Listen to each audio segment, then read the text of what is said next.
So very good afternoon to everyone. This side Sanu, founder of Flameslat, and I welcome everyone into the mock group discussion for MNLU Education course. Today we have a panelist one that is Pranav Srivastava, जो कि second year law student है MNLU education के, वो last year student थे 2 साल पहले flames के। इसके अलावा अंशिता है जो कि फर्स्ट ईयर लॉ स्टूडेंट है MNLU एजुकेशन कोर्स नागपुर की। तो आज हम लोग एक मॉक ग्रुप डिस्कशन कंडक्ट कर रहे हैं और जहाँ पे आपको similar vibe, similar infrastructure, similar instructors होंगे कि कैसे हमें वहाँ पर तैयारी की जाती है। और आपका इंटरव्यू 28 को शेड्यूल है, तो ये मॉक जेडी हम 27 को आपके लिए कंडक्ट करा रहे हैं। तो आई होप दैट कि जो इंस्ट्रक्शंस दिए जाएंगे प्रणव के द्वारा कि क्या क्या फॉर्मेट है, आप उसको फॉलो करेंगे। आपको टॉपिक्स नहीं पता है, वहां पर भी नहीं पते होंगे, ये बिल्कुल ऑन द सिमिलर लाइन होंगे। बट ट्विस्ट ये है कि निहार एंड अंशिता, निहार एंड रिदम, आपके अलावा आज अंशिता भी एज ए कॉम्पिटिटर होंगी, वो भी ग्रुप डिस्कशन का हिस्सा बनेंगी, उनको भी टॉपिक का भी डिस्क्लोज किया जाएगा। जो भी फॉर्मेट है वो प्रणव के आगे वो बताएगा क्या क्या इंस्ट्रक्शन है आपके लिए। उसके बाद मैं और प्रणव मिलकर आपको जज करेंगे, जो फीडबैक होगा वो देंगे। आखिरी में अंशिता भी अपनी फीडबैक देंगे क्या लूपहोल हुआ। I hope that you guys are ready, good to go. ठीक है, all the best everyone. And बीच में कैमरा ऑन नहीं होना चाहिए। Make sure that you have a proper internet connection, make sure that you have maintain the decorum of the institute, right? So all the best guys, and Pranav over to you. So good afternoon, everyone. So I'm gonna introduce with the introduction. So first, you guys will get 2 minutes to introduce yourself, in which you have to give something like you have to introduce yourself to the in front of panelists. Second thing, in the ongoing group discussion, you are not allowed to use internet, and so ever you have to respect each and every member in the group discussion. So I will be assigning the topic. Please listen carefully. The topic of this group discussion is the impact of legal tech on the future of legal sector. I am repeating the topic, the impact of legal tech on the future of the legal sector.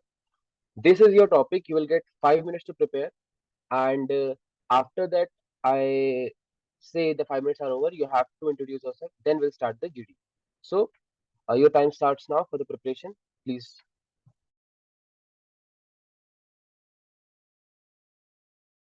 Anshita please turn on the camera, your time starts now.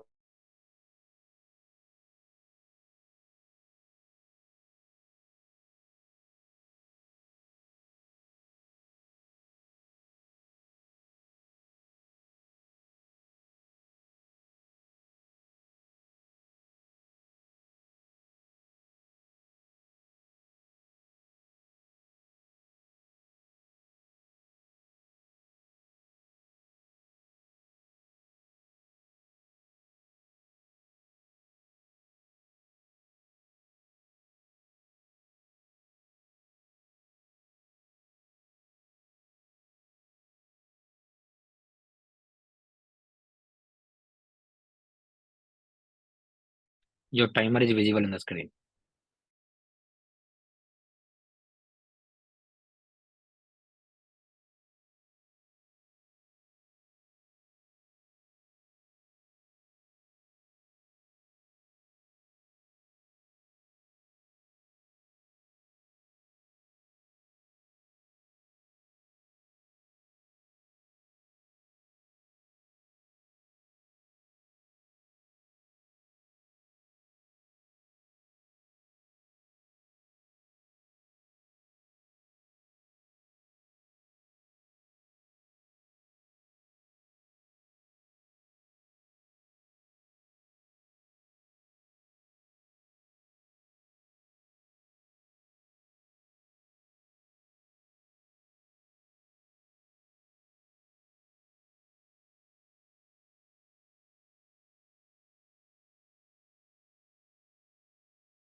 Okay, guys, time's up.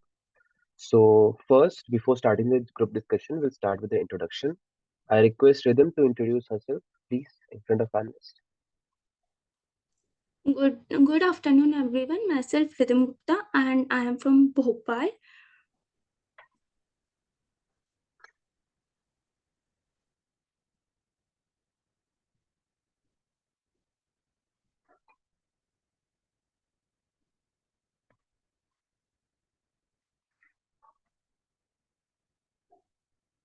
Rhythm, speak. You have to introduce yourself. Give proper introduction, please.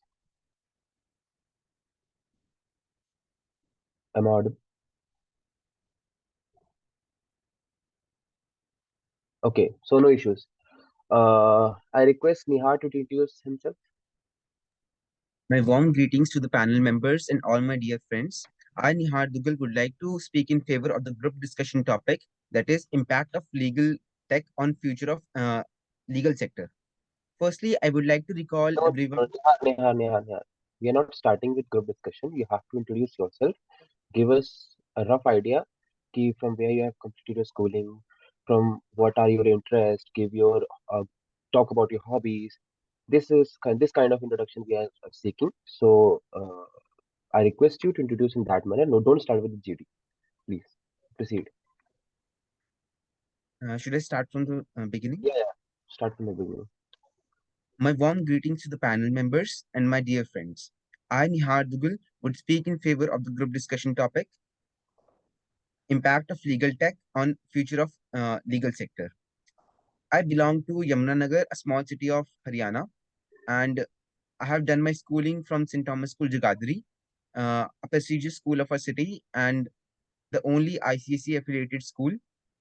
My hobbies are to participate in various competitions like debates, declamations, and playing cricket. Uh, my idol, my idol is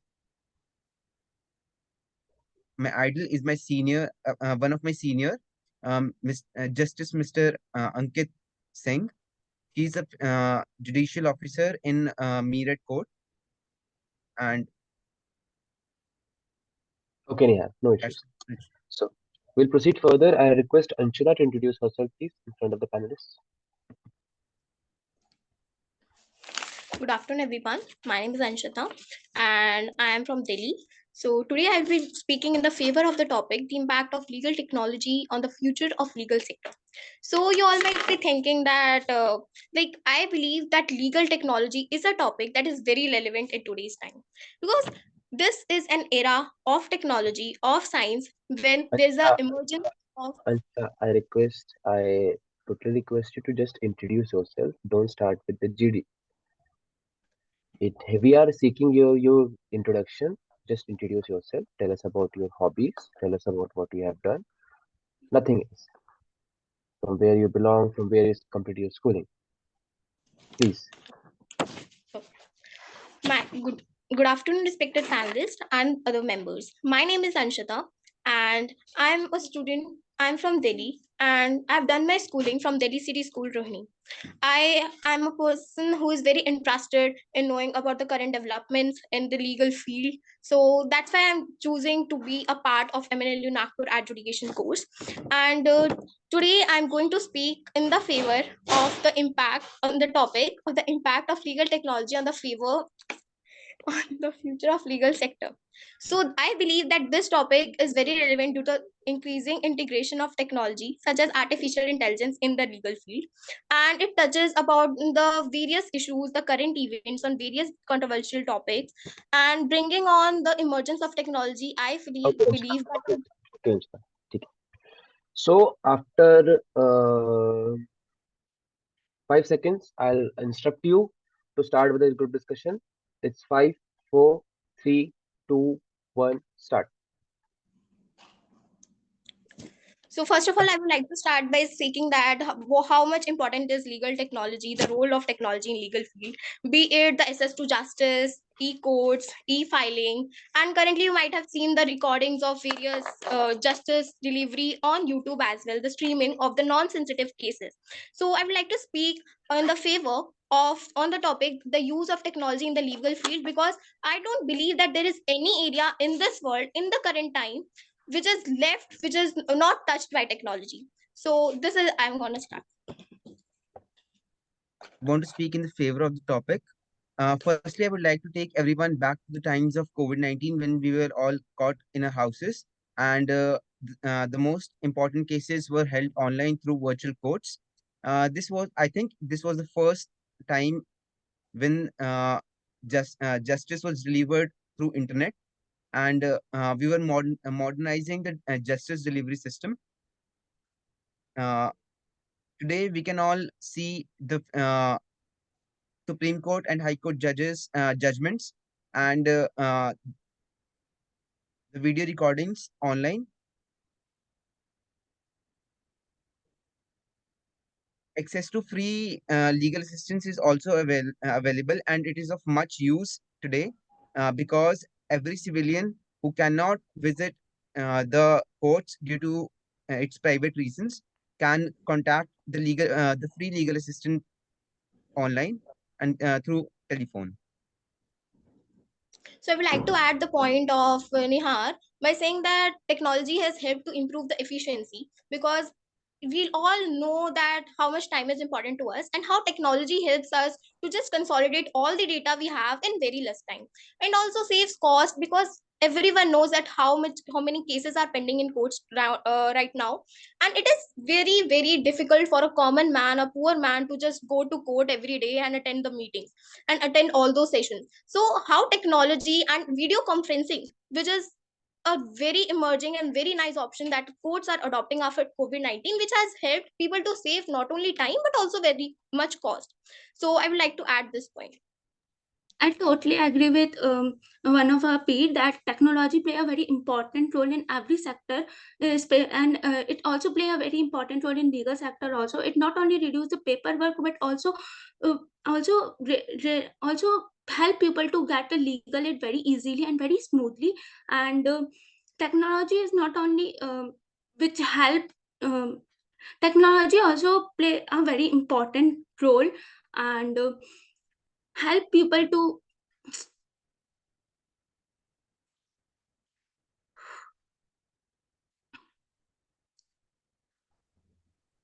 With the emerging technology, you can say that all the data that is available right now is now stored digitally, which is literally saving a lot of paper in this entire world, when there are a lot of issues related to environment, and we are just shouting that save environment. And this move of emerging technology, collecting all the data online, collecting all the issues online, and then video conferencing have really helped to people to save their time, and not only time but also the paper. That was there was a huge load of papers earlier, but with the help of technology, this issue is one more issue that is really solved, I believe. I totally agree with you both. And to sum up your points, I believe that the online court system is not only cost efficient, it's time efficient as well, and uh, friendly to the environment.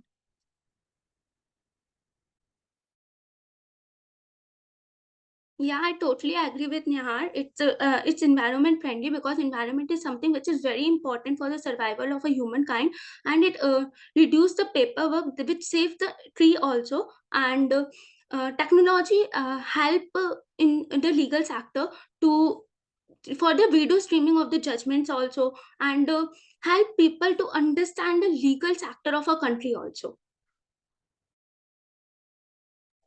Earlier, there used to be a lot of lines to just register their case, but now there is a new concept because of technology known as e-filing. When I can just sit at my home and just I can just file whatever issue I am facing. And today, with the help of emerging technology in the legal field, I can just connect with any of the lawyers sitting with any in any corner of the country without any issue. So technology, not only in the legal field but in every field, has helped humans to reach up at par with the new issues that are faced. Not only justice delivery, but also the other court matters, including the sale deeds, etc., are going online today, which has helped the normal civilians in their regular works. Instead of going to the courts and spending a lot of time there, the checking of the sale deeds are have gone online, and it has helped to avoid any discrepancies going on in the country, which in leads to the generation of less cases, I guess. I think technology, it also make people technology friendly in legal sector also, and make people to understand everything about the legal sector also by saving their time, and so it becomes so efficient for them also to understand. Moreover, I would like to highlight the point that how difficult it was in earlier times to just go through all the books, heavy books, and then search for any case that I want to for research. But now there are databases and other things like SCC Online, then JSTOR, etc., which really help me to search any case or know about any section of IPC or any law in just few minutes. So this is how the legal technology is not only helping me to just get justice, but also helping the lawyers, not only the clients but also the lawyers as well as the judges, to just get the information that they want in a very less span of time. Moreover, it can analyze all the data that is available very effectively with less human errors. To add to your point, I want to mention that there are various websites like Legal Kanoon and Law Life that upload the judgments there, and the law enthusiasts who are beginners to this field can uh, get help from these judgments and regular updates of what is going on in the country. I totally agree with both of you that technology help people to help everyone to get access to information also, especially the lawyers. Instead of going through the books, heavy books or paperwork, it help them to decide efficiently with a lot of information which they get through internet.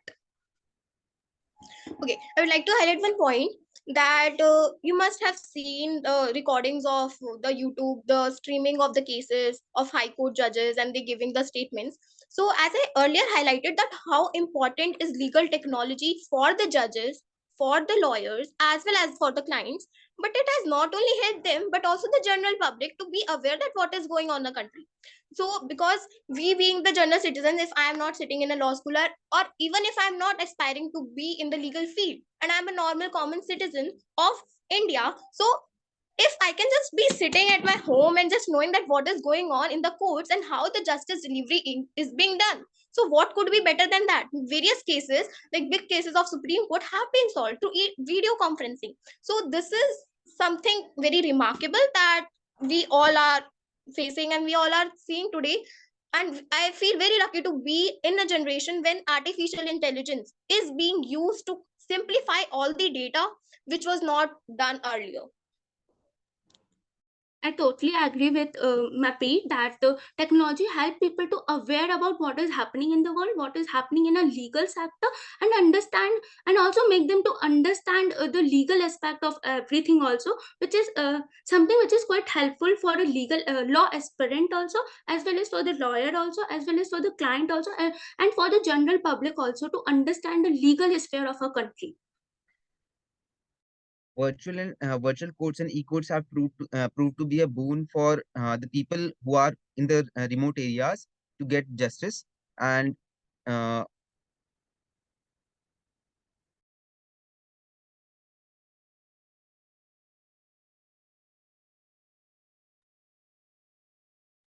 Yes, it also Final conclusion remarks from everyone. I would repeat, final conclusion remarks from everyone.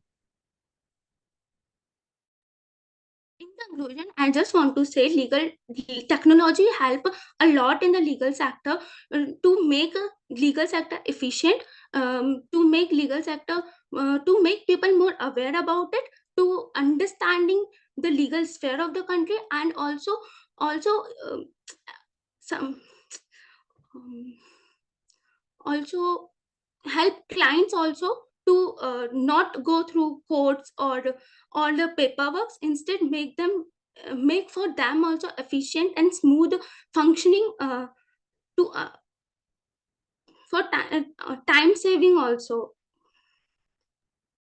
Put in a nutshell, to cope up with the tech sector, we, the tech enthusiasts and law enthusiasts, must generate ideas to modernize the law and judiciary system in our country. So I would like to conclude that it was a very nice discussion, everyone speaking in a favor of the legal technology. Although I was also in the favor of legal technology, but I also would, and I would like to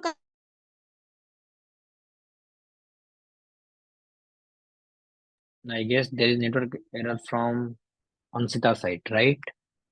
Right, Pranav? Should we wait or should we continue?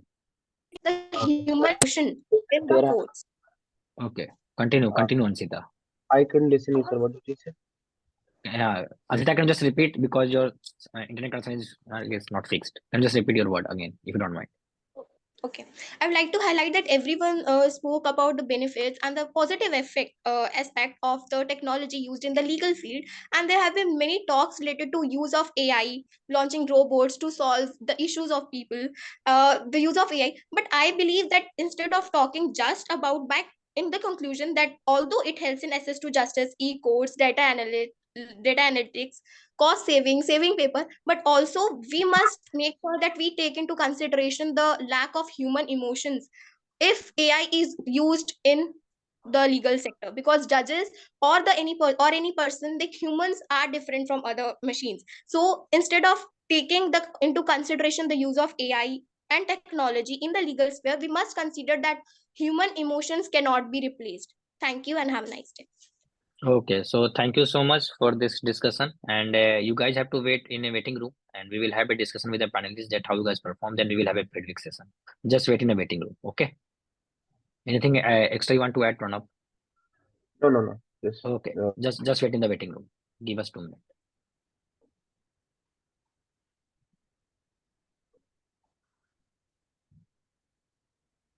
Okay sir, मुझे बहुत problems दिखी हैं दोनों में।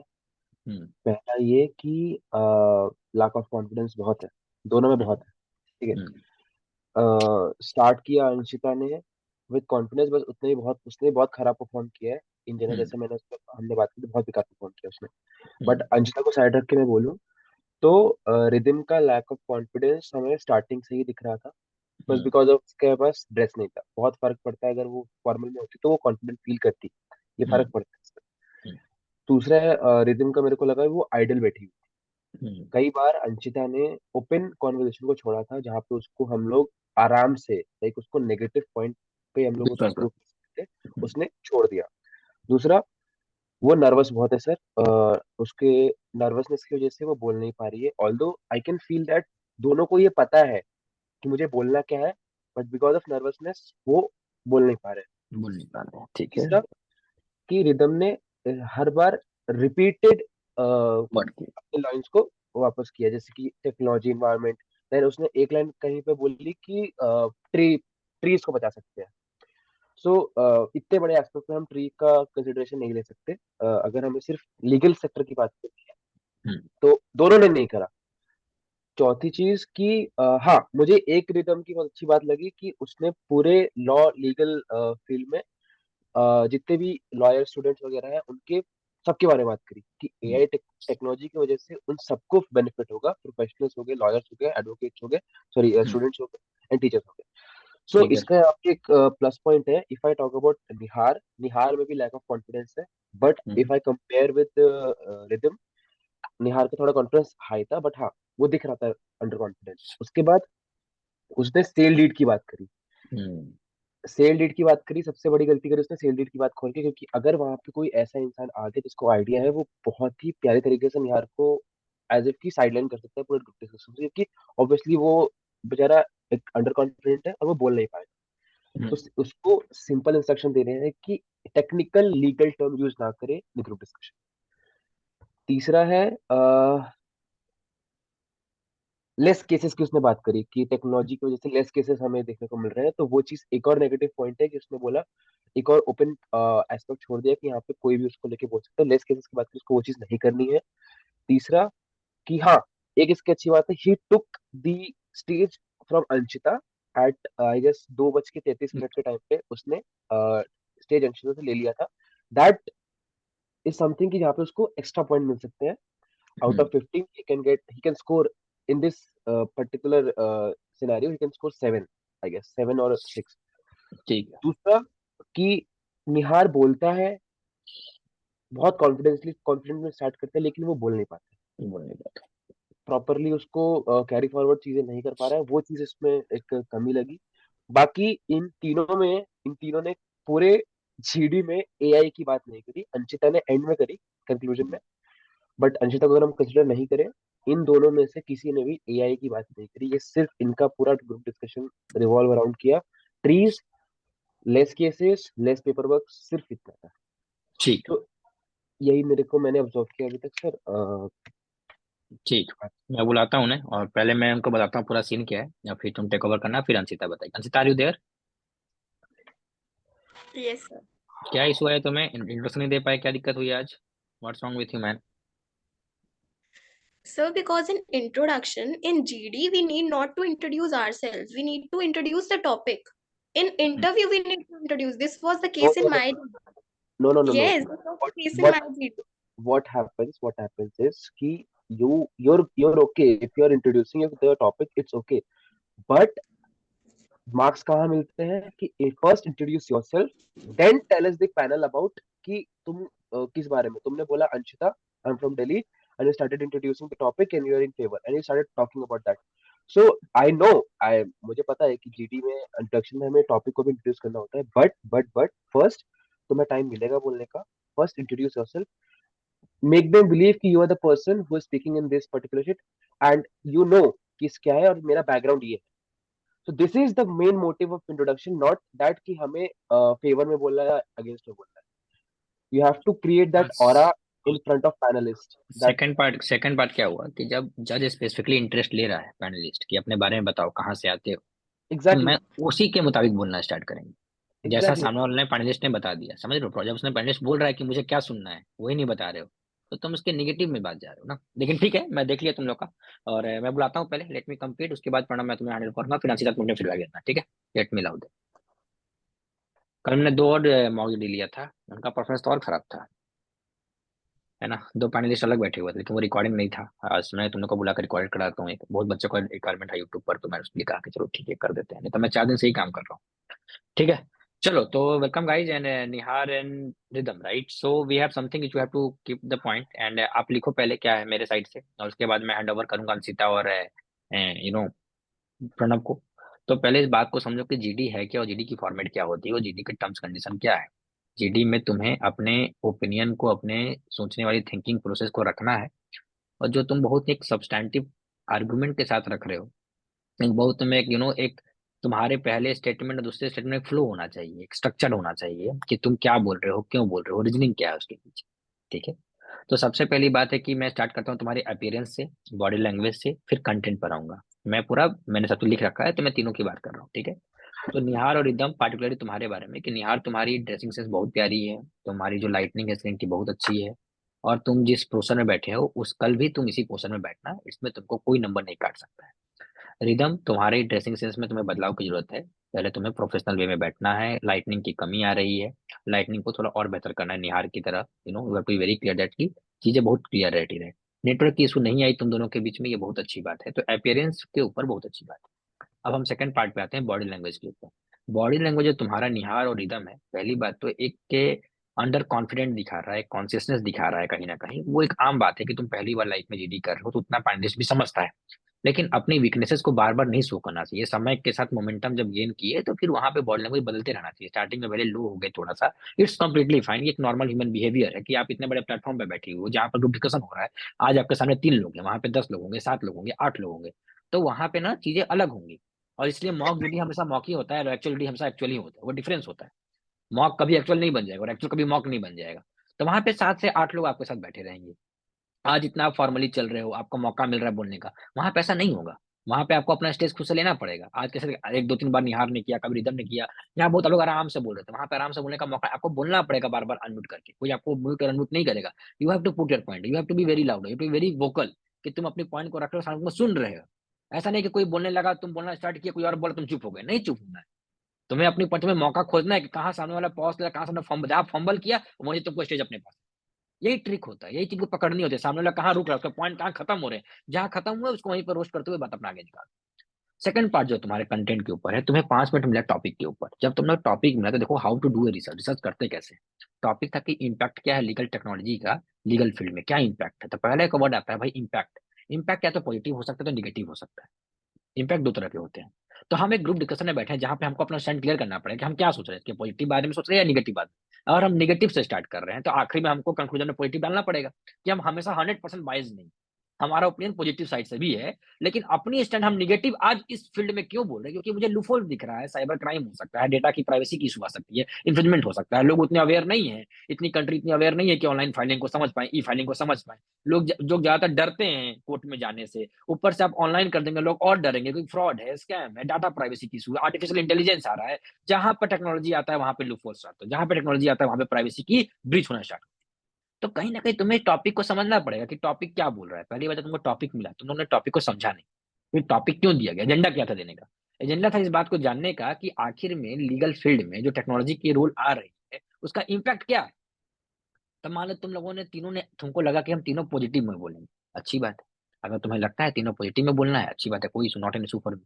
तुमने एक आदमी अगर निगेटिव में बोलता तो मैं थोड़ा उसको ज्यादा स्कोर करता, क्योंकि मुझे कुछ निगेटिव साइड भी देखने को मिलता है, इसके लूपहोल्स भी देखने को मिलता है, मुझे नहीं देखने को मिलता। मुझे किस स्ट्रक्चर है, तुम तीनों लोग एक बात को एग्री करने लगे, मेरे को मजा नहीं है, मैं इंटरेस्ट लूज कर दिया। अरे सारे लोग एग्री कर रहे हैं, फिर डिस्कशन किस बात की हो रही है। जब तीनों लोग, तीनों पहलू एक ही बिंदु पे खड़े हैं तो हम क्या डिस्कशन कर रहे हैं। हमको डिस्कशन करना ही नहीं चाहिए फिर, जब तक एक बात उसके अगेंस्ट मिली। तो उन्होंने यहाँ पे स्मार्ट प्ले भी नहीं किया। जैसे कि अंशिता एक एक she is very much professional regarding this, experience है लास्ट ईयर का, उस जगह पे बैठी हुई है, उसको भी निगेटिव जाना चाहिए था। आई वाज कि तुम अगर तुम पॉजिटिव चले गए तो मैं अंशिता को भी सुना चाहता कि अंशिता निगेटिव जाए, कि लूफहोल्स के बारे में बात करें, ताकि इंटरेस्टिंग बने टॉपिक। जब तक कंट्राडिक्शन नहीं है तब तक मजा नहीं, जहां तक विवाद नहीं है वहां पे वाद ही नहीं है। विवाद से ही तो संवादक होता है, जहां पे विवाद होगा वहीं पे तक कन्वर्सेशन स्टार्ट होगा। तुम लोगों ने एकदम एक ही बात, तीनों लोग एक दूसरे से एग्री करने लगे, तो मेरा तो मूड भाई टर्न ऑफ हो गया कि अबे यार सब जब एक ही बात कर रहे थे फिर डिस्कशन मैंने क्यों ही रखा, क्योंकि मैं इंटरेस्टेड नहीं हूँ सुनने के लिए तीनों की एक ही बात। समझ रहे हो। तो अगर वहां पर भी लोग एक ही बात बोल रहे हैं तो आप उस बात को अगेंस्ट जाओ, आपको नंबर लेना है ना, आप आउट ऑफ द बॉक्स बात करोगे कि नहीं। आप ये my one of the points that it's a benefit regarding technology in the legal, but I am talking about the concern about the loopholes. What about the privacy? What about the mismatch of the data? What about the people who are not aware? What about those people who are not aware about the e-filing? What about those people who are not well versed about the technology, who have a fear that what if will something get wrong? वो question कहाँ था, वो food for thought कहाँ था, वो out of the box इस topic के ऊपर बात कहाँ थी। या मतलब पहली बात है कि रिसर्च करना सीखो।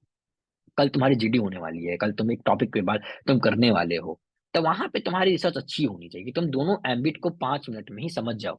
पहली बार टॉपिक को 10 बार पढ़ा जाता है, टॉपिक क्या कर रहा है, तुमको टॉपिक मिला नहीं, तुम नेट पे चले, गूगल पे चले गए, what's wrong with you. Topic तुम्हारे समाज से ही उठकर आता है। टॉपिक कौन बनाता है, हम लोग से। कहाँ टॉपिक है, समाज में आने वाली इन्वायरमेंट में होती है वो टॉपिक। ये तो वैसी टॉपिक तो थी नहीं जो तुमको बहुत ज्यादा इशू कर रही थी। ई फाइलिंग सबको पता है, न्यू टेक्नोलॉजी, ऑनलाइन कोविड में क्या हुआ सबको पता है, किस तरह से आर्टिफिशियल इंटेलिजेंस रोल प्ले कर रहा है, आर्टिफिशियल हम लॉ के बारे में बात, कंट्रोल के बारे में बात कर रहे हैं, किस तरह से लोग कॉपी पेस्ट कर रहे हैं, you know everything how it's going to work, plagiarism की क्या इशू आ रही है, तमाम चीजें हैं जो टेक्नोलॉजी में इवॉल्व हो रही है।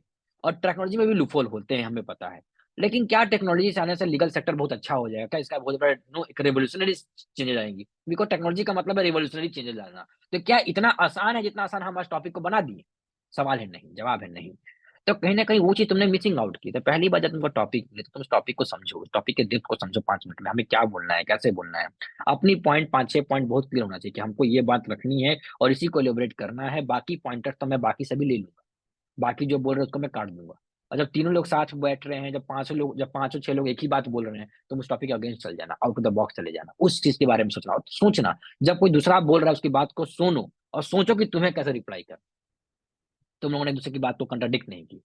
तो वो एक नेगेटिव फैक्टर मेरे को दिखा। अब आते हैं बॉडी पर्सनालिटी पर। पर्सनालिटी देखो, रिदम, आप लोग जब कोई बात भूल जा रहे थे तो आपके चेहरे पर आ रहा था कि आपकी पॉइंट खत्म। एक टाइम ऐसा आया जबकि वहां पे 30 मिनट चलेगा, आप 10 मिनट में आपका पॉइंट सारा खत्म, कंटेंट पूरा खत्म हो गया, कंटेंट था ही नहीं आपके पास, आप अपनी पॉइंट को रिपीट करने लग गए। ऐसे नहीं होता है। कंटेंट खत्म हो भी गया तो दिखाना नहीं होता कंटेंट खत्म हो गया। ये पूरी बात पर्सनालिटी की तो होती है। आप दूसरे की बात तो कंट्राडिक्ट कर सकते हो, अपनी बात को और अच्छे से एक्सप्लेन कर सकते हो, एग्जांपल दे सकते हो। आपको कोविड एग्जांपल, आप आर्टिफिशियल इंटेलिजेंस के बारे में बात ही नहीं कर पा रहे। एआई सबसे बड़ा रोल है। एआई को कहाँ कहाँ नहीं ला दिया गया, क्या रोल हो, क्या इंपैक्ट होगा एआई का टेक्नोलॉजी के ऊपर। क्या एआई एक ह्यूमन की तरह काम कर पाएगा, क्या वो समझ पाएगा कि लोगों के सेंटीमेंट्स पे, किसी का जमीन का विवाद है, किसी का फैमिली इशू है, क्या उस लीगल सेक्टर में एआई समझ पाएगा वो इशू को। सवाल इतना बड़ा है, क्वेश्चन बहुत बड़े हैं। तो तुम थोड़ा सा रिसर्च को ठीक करो। बीच में तुम एकदम रुक रही थी, फ्रस्ट्रेट दिख रही थी, ऐसा आवाज नहीं निकालते हैं। This is not the right वे कि ना कि तुम वहां पे तुम बीच में फंबलिंग कर रही हो और एक दिख रहा है कि तुम्हारे पॉइंट खत्म हो गए, ब्लैंक आउट हो गई, जोन आउट हो गई। This not the right way to do group discussion. ठीक है। तो मतलब कि तुमने मेहनत नहीं किया इस जीडी के लिए, तुम बस आ गए हो। आजकल तुमको मैंने एक ट्रेनिंग सेशन दी थी, आज दूसरी सेशन बुला रखा हूँ, टाइम दे रहा हूँ तुम लोग के ऊपर। तो मेरे लिए जो स्कोरिंग रहेगी वो बहुत ही मिनिमल होगी। लेकिन अगर मैं 3 लोगों के बीच में, मैंने अभी तक 12 लोगों का जीडी किया, अगर उसमें मैं स्कोरिंग करूँ तो ठीक है, अभी उसमें बहुत सुधार की जरूरत है। और ऐसा नहीं कि सिलेक्शन नहीं हो जाएगा, हो जाएगा। 24 घंटे में चीजें बदल जाती हैं। तो कहने का मतलब है कि तुम अपने लूपहोल्स को समझ जाओ अभी ही, और इसकी प्रैक्टिस करो। पहली बात तो टॉपिक को अच्छे से बोलना सीखो। टॉपिक क्या बोल रहा है, इंट्रोडक्शन। अब जैसे कि मैं तुम जीडी में जा रहा हो तो इंट्रोडक्शन में तुमको क्या बोलना है, अगर कोई इंट्रोड्यूस, तो इंट्रोड्यूस योरसेल्फ में क्या बोलोगे, नाम, कहाँ से आते हो, कहाँ से पढ़ाई की, दैट्स इट। क्योंकि ये जीडी है, पर्सन रिव्यू नहीं है। उसके बाद टॉपिक में तुम फेवर हो कि अगेंस्ट हो, क्यों, बस। अगर वो पैनलिस्ट स्पेसिफिकली बोल रहा है कि मुझे बताओ अपने बारे में और डिटेल में, तब मतलब कि प्रॉपर इंट्रोडक्शन दो। मैंने क्या देखा, Rhythm, my name is Rhythm, that's it. क्या है, एटलीस्ट 20 सेकंड तो बोलो कि my name is Rhythm, I am class 12th and I have prepared for this, this is my topic and I wanted this, that's why I wanted to go for the first topic, that's from myself, खत्म। ठीक है। तो तुमको समझना है कि introduction में कैसे चीजें चल रही है। तुमको इंट्रोडक्शन तुमको बताना है कि तुम हो कौन, कहाँ से आते हो, और तुम इस टॉपिक के बारे में क्या सोचते हो, that's it, thank you, last में थैंक यू स्माइल के साथ। ठीक है। पीआई की बात अलग से करेंगे, हम जीडी की बात कर रहे हैं। जब तुमको स्टार्टिंग में मिला कि देखो ओपनिंग स्टेटमेंट बहुत इंपॉर्टेंट होता है, because first impression is the last impression. Opening statement में कंटेंट की कमी नहीं दिखनी चाहिए।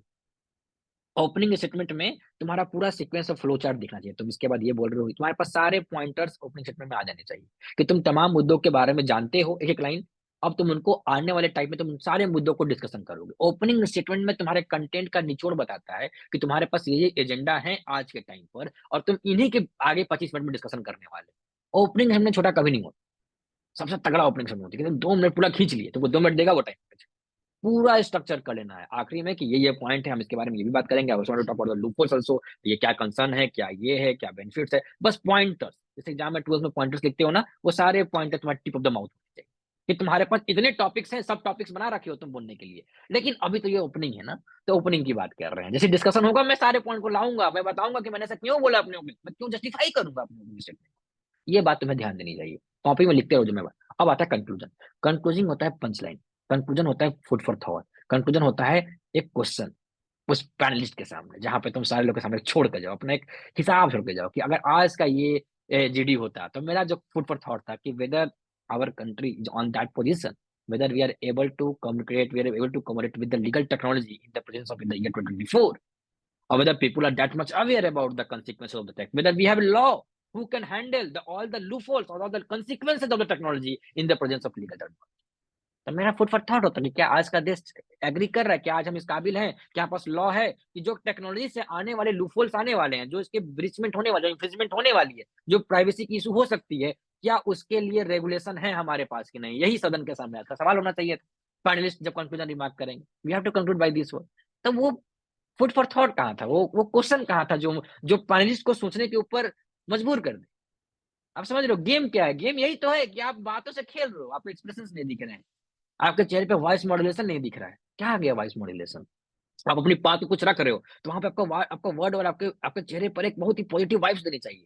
आप कुछ लूफोल्स के बारे में बात करो तो आपको चेहरे पे कंसर्न दिखना चाहिए। ये तो एक्टिंग है, यही तो आप रिप्रेजेंट कर रहे हो अपने एक्सप्रेशन से ऑनलाइन बैठकर इतनी अच्छी कैमरा के बीच में जब कंसर्न दिखा रहे हो। बट अनफॉर्चुनेटली तो आवाज धीरे हो जाना चाहिए ताकि सामने वाला सुनने पर ना उसको इंटरेस्ट है कि अच्छा, मतलब सामने वाला आदमी वॉइस मॉड्यूलेशन भी कर रहा है अपने वर्ड में, ग्रुप डिस्कशन में, लेकिन बहुत फॉर्मल होना चाहिए। अननेसेसरी स्माइल नहीं होनी चाहिए, बार बार कैमरा ऑन ऑफ नहीं होना चाहिए, है ना। और किसी को देखकर स्माइल, जज स्माइल कर रहा है तो स्माइल करने लगे, अच्छा ऐसा तुम, you have to very clear. देखो प्रणव कैसे बात कर रहा है, मैं कैसे बात कर रहा हूँ, यू टू वेरी क्लियर आप अपने पॉइंट कैसे रख रहे हो।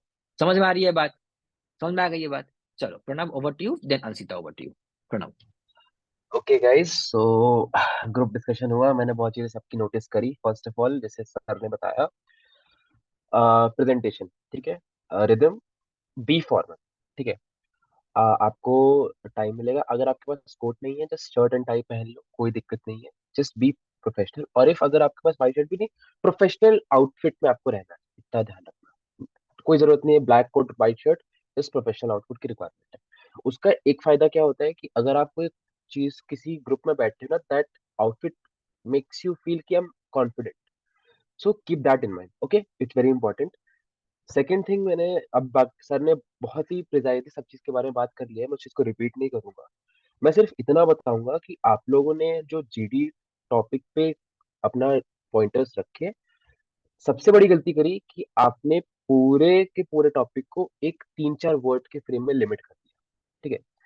सबसे इंपॉर्टेंट क्या होता है, जब भी आप ग्रुप डिस्कशन या डिबेट या फिर मूड कोर्ट में जाते हो, अगर आपको टॉपिक के बारे में आइडिया नहीं है, तो मेक दैट कि एक पेपर पे उस टॉपिक को लिख लो, और जो जो दिमाग में आ रहा है ना, सिंपल एक वर्ड्स लिखते जाओ। जैसे कि लीगल टेक की बात करिए, क्या हो सकता है, जैसे अंशिता ने बोला एचसीसी मनोपात्रा, ऑनलाइन सोर्सेस लिख दिया।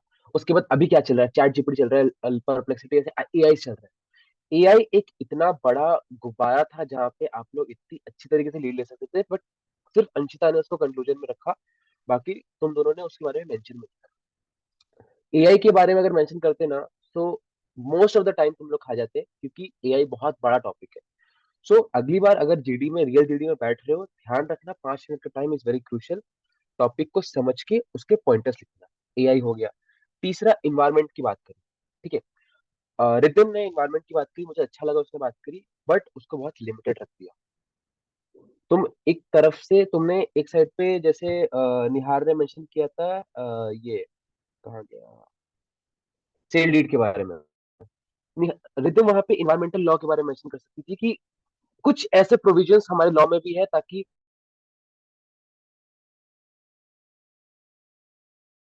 ये प्रणव की कोई नेटवर्क इशू आ रही है। एक बात को समझो, तुम डिस्कशन कर रहे हो। डिस्कशन का मतलब होता है अपने एक पॉइंटर को इलेबोरेट करना। यही डिस्कशन का मतलब, संवाद का मतलब ही यही होता है कि तुम अपने बोली हुई कथन को, जो तुम स्टेटमेंट बात कर रहे हो, उसको तुम अच्छे से डिस्क्राइब कर पा रहे हो, क्यों बोल रहे हो। Yes Pranav, yes, okay, continue. Network issue है, सो सॉरी। कोई बात, तो कंटिन्यू। मैं बोल रहा था रिधिम के बारे में। रिधिम, अब तुम दोनों एक चीज ध्यान रखना, कभी भी लीगल टर्म टेक्नोलॉजी के बारे में बात मत करना। लीगल टर्मिनोलॉजी को मेंशन मत करना ग्रुप डिस्कशन में। अगर किसी को नॉलेज होगी तो पूरा का पूरा डिस्कशन लेके चल जाएगा।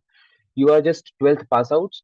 मुझे भी इतना नहीं पता जितना शानू भाई को पता है, और वहां पे तो प्रोफेसर बैठे होंगे, ठीक है। मुझे भी नहीं पता, तो कभी भी लीगल टर्मिनोलॉजी, लीगल टर्म को मेंशन मत करना। जस्ट एक लेमैन की तरह तुम्हें डिस्कशन करना है, जो तुम्हारी थिंकिंग है उसके पे डिस्कशन करना है। थिंकिंग तुम्हें कहाँ बढ़ानी है, wider scope of the topic, कि एआई बोल दिया, ऑनलाइन सोर्सेस बोल दिया, टेक्नोलॉजिकल सेक्टर बोल दिया, ऐसे चीजें मेंशन कर दी। Best way to prepare is कि पॉइंटर्स बना लो, और हर एक पॉइंटर स्टैम्प पे बोलते रहो, ठीक है। ये चीज मेरी तरफ से इनपुट था। दूसरा, be confident. I request you please be confident पूरे के पूरे उसमें, ग्रुप डिस्कशन में। अगर तुम्हें बोलने का मौका नहीं भी मिल रहा है, तुम्हारे पास पॉइंटर्स नहीं है, बी कॉन्फिडेंट, लुक कॉन्फिडेंट, ठीक है। दूसरा, अ, तुम्हारे साथ भी हुआ, रिदम निहार के साथ भी हुआ, कि बोलते बोलते तुम लोग रुक गए। दैट नर्वसनेस नहीं दिखनी चाहिए। यहाँ पे मार्क्स कटते हैं, डेफिनेटली कटते हैं, ठीक है। एंड जैसे अंशिता ने स्टार्ट करा, तुम्हें भी स्टार्ट करना है वहां पे, क्योंकि जैसे ही 5 4 3 2 1 वहां पे नहीं बोलेगा कोई, जस्ट स्टार्ट नाउ। तुम्हें उसी वक्त बोल देना है, कोई बोले कोई ना बोले, तुम्हें बोलते रहना है।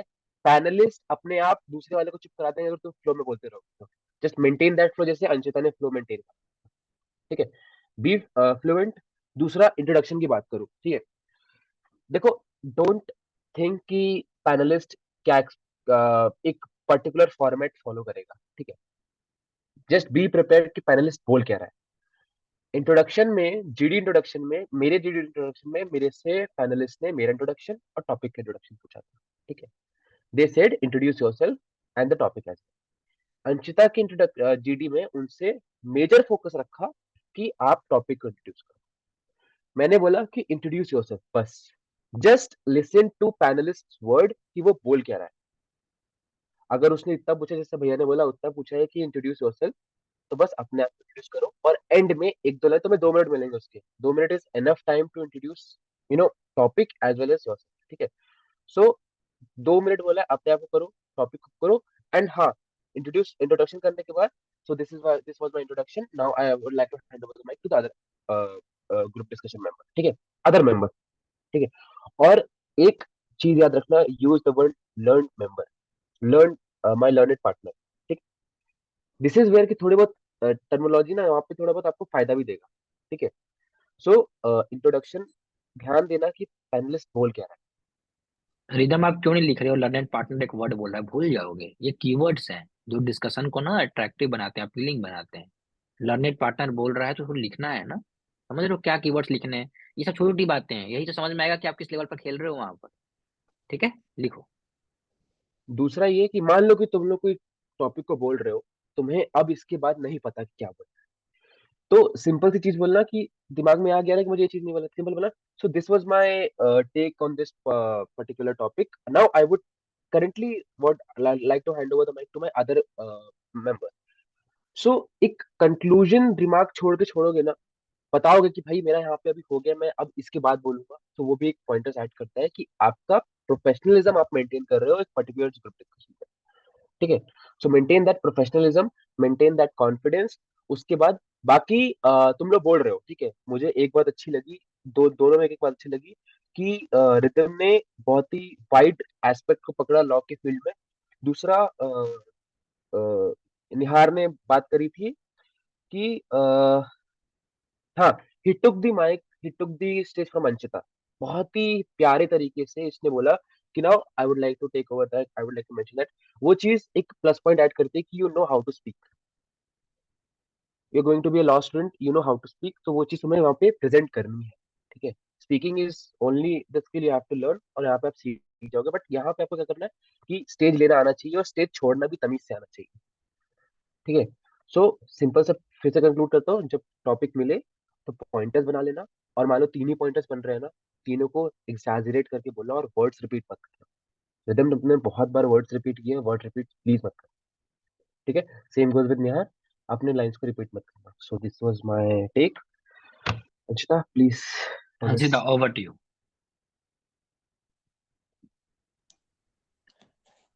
Yes, Priya.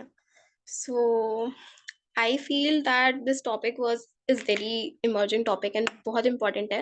Like AI से related and topics like can ChatGPT can be used for education. So topics like these which are related to technology are very important. So if your GD is tomorrow, so एक बार इनको पढ़ लेना. Now comes the situation. वैसे तो भैया and Pranav sir, both of them have covered most of the topics and what all you need to take into consideration. Next point I would like to cover, if any topics come जिसमें तुम्हें बिल्कुल idea ही नहीं है कि what is going on, and बहुत कभी कभार जैसे मेरे साथ हुआ, it was very unexpected. So what you can do is, like, if you don't have any idea, just stay, like, take the initiative if you have points, but after 1 to 2 minutes during the whole GD, listen to the points and then you will get an idea. Expand, as sir said. Okay, and one thing is, if you don't have your own points, try to negate others points by saying I respect your opinion, but I would like to add this to it, like this. Okay, so these all points take play a very important role when you don't have any points. So this is something that I guess was left. Baki Shanu sir and they both have covered most of the points. One thing I would like to mention it again कि in a group discussion, तुम लोग don't think that कि मुझे ये topic आता है, अगर इस टॉपिक पे आया तो मैं बोलूंगा। रैंडमली टॉपिक दे देते हैं, you have to prepare on that particular site only. So just go through current affairs. Current affair exactly नहीं पूछते, go through current affairs last 6 months के, एक दिन के वीडियो देखो, 6 6 घंटे के होते हैं, सारे वीडियोस देखो, एंड डोंट थिंक कि करंट अफेयर से ही आएगा, जस्ट फॉर योर नॉलेज। जैसे मेरे जीडी में क्या हुआ था, मेरा जीडी का टॉपिक था कि should poverty be eliminate, it is possible to eliminate the poverty from the Indian society. So at that point of time मेरे दिमाग में क्लिक क्या किया कि केरला और बिहार की मैंने पॉवर्टी लाइनअप को, पॉवर्टी स्टेटस को कंपेयर किया, बिकॉज मैंने वो चीज पढ़ी थी। ठीक है, सो इस वे में करंट अफेयर्स आपकी हेल्प कर सकते हैं, उस तरीके से तैयार करना, ना कि क्लैट की तरह डायरेक्ट क्वेश्चन आएंगे। ठीक है, सो कुछ भी टॉपिक दे देते हैं, अभी तुम्हारा इस टॉपिक में तुम आराम से चैट जीपीटी सुप्रीम कोर्ट के जो ऐप है, एक इंसान जिसने अपना एक ऐप क्रिएट किया लीगल सर्विसेज प्रोवाइड करने के लिए, ऐसे साइट्स को तुम आराम से मेंशन कर सकते थे। ये अभी न्यूज में चल रहा है, ठीक है। तुम किसी केस लॉज को भी मेंशन कर सकते थे। तो गो थ्रू करंट अफेयर्स, एक बार ब्रश अप कर लो, ताकि कोई भी कल टॉपिक आए तो उसमें तुम प्रिपेयर रहो कि भाई मुझे पता है, मैं पॉइंटर्स रख सकता हूँ। That's it. Done everyone. So just the final remark that all the best and आज भी टॉपिक तुम्हारे पास जो भी मैंने तुमको बता रखे हैं 10 से 12 टॉपिक, उसको कवर कर लेना। समझो कि हर चीज तुम्हारे करंट एस्पेक्ट से ही घूम फिर कर आएगा। अगर तुम्हारे पास कोई असर्शन है स्ट्रॉन्ग आर्गूमेंट, अगर तुम्हारे पास कोई एग्जांपल नहीं है तो आर्गूमेंट फेल्ड।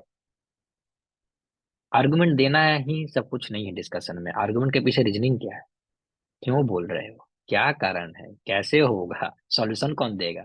डिस्कशन में तो यही तो हो रहा है, क्या वे फॉरवर्ड है, क्या चैलेंजेस है। ये सारी चीजें तुम्हें कवर करनी होती है आधे घंटे में। तो तुम्हें अपने स्पीच में 5-6 पॉइंट लिख लेना है कि तुम्हें इंट्रोडक्शन देना है, बुलेट पॉइंट्स देने हैं, चैलेंजेस बताने हैं, प्रोज बताने हैं, कॉन्स बताने हैं, काउंटर पॉइंट को काटने हैं, लीडिंग ओपोनेंट, लीडिंग पर्सन जो तुम बोलो, लीडिंग लर्नेड पर्सन जो तुम्हारा मन है, एक अच्छे से प्रोफेशनल लैंग्वेज में यूज करो वहां पर। बट तुम अपनी बात को बहुत जस्टिफाइड वे में, जो तुम बोलना चाहते हो वो बात सामने वाले तक पहुंचनी चाहिए। यही ग्रुप डिस्कशन का मतलब है। जो तुम बताना चाहते हो वो मेरे कानों तक पहुंचनी चाहिए। वो आज तीनों में नहीं दिखी, तीनों तक नहीं पहुंचा पाए। तो कोई बात नहीं है, पहली थी आखिरी नहीं, it just beginning not the end. ठीक है। आई hope that all the best. I hope that कि जो आप लोगों ने टाइम दिया फ्लेम्स के, और ये वीडियो थोड़ा लेट हो जाएगा यूट्यूब पर जाने के लिए। जो लोग उसको देखेंगे, I am really sorry guys, ये गलती मेरी है और I am really sorry for that.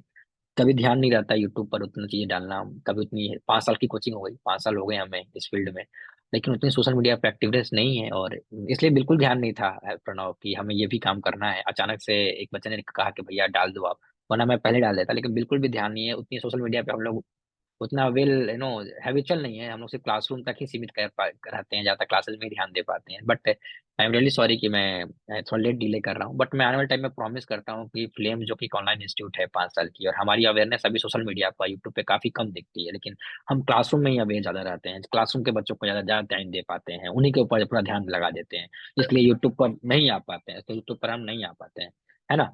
तो लेकिन इस बार मैं वादा कर रहा हूँ कि आने वाले 1-2 महीने में आपको फ्लेम्स, जो कि आप जानते हैं कि ये क्वालिटी के लिए संस्था जानी जाती है, जो क्लासरूम में कैसे तालीम दी जाती है, आपके बारे में सुना है इनके कोचिंग के बारे में।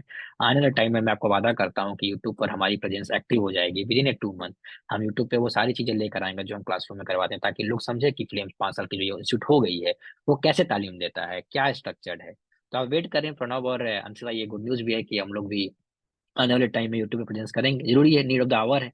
क्लासरूम में प्रेजेंस के अलावा भी सोसाइटी में जाने चाहिए। बहुत लोग को अवेयरनेस नहीं है अंशिता की ये शूट 4 साल 5 साल का हो गया, 80% सिलेक्शन रेट दे रहा है, लेकिन हम लोग एक कम्युनिटी में ही रह गए, एक कम्युनिटी तक ही सीमित रह गए अपने आप को। ये थोड़ा सा एक लूपहोल भी निकल रहा है कि बहुत लोग अवेयर नहीं हो पा रहे हैं।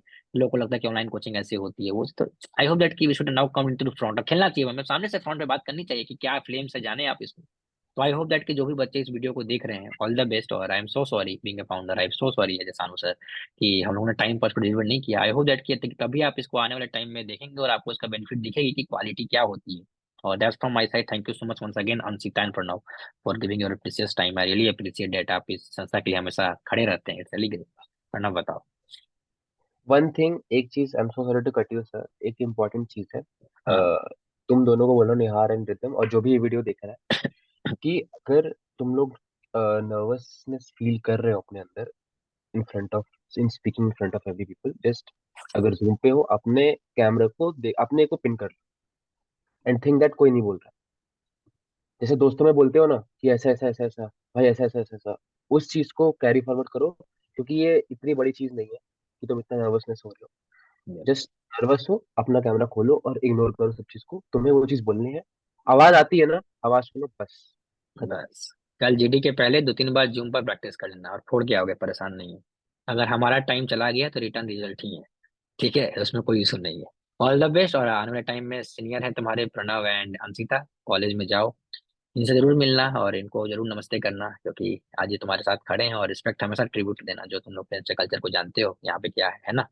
चलो, thank you so much once again Anshita and Pranav. हम लोग जल्द मिलते हैं दिल्ली में। कब आ रहे हो तुम लोग? सर मोस्ट प्रोबेबली मई में ठीक है, इंटर्नशिप। मई में आओ, फिर हम लोग मिलते हैं। ठीक है, thank you so much guys. Jai Hind, signing off this side Sanu. Jai Hind, take care. Bye. Bye bye.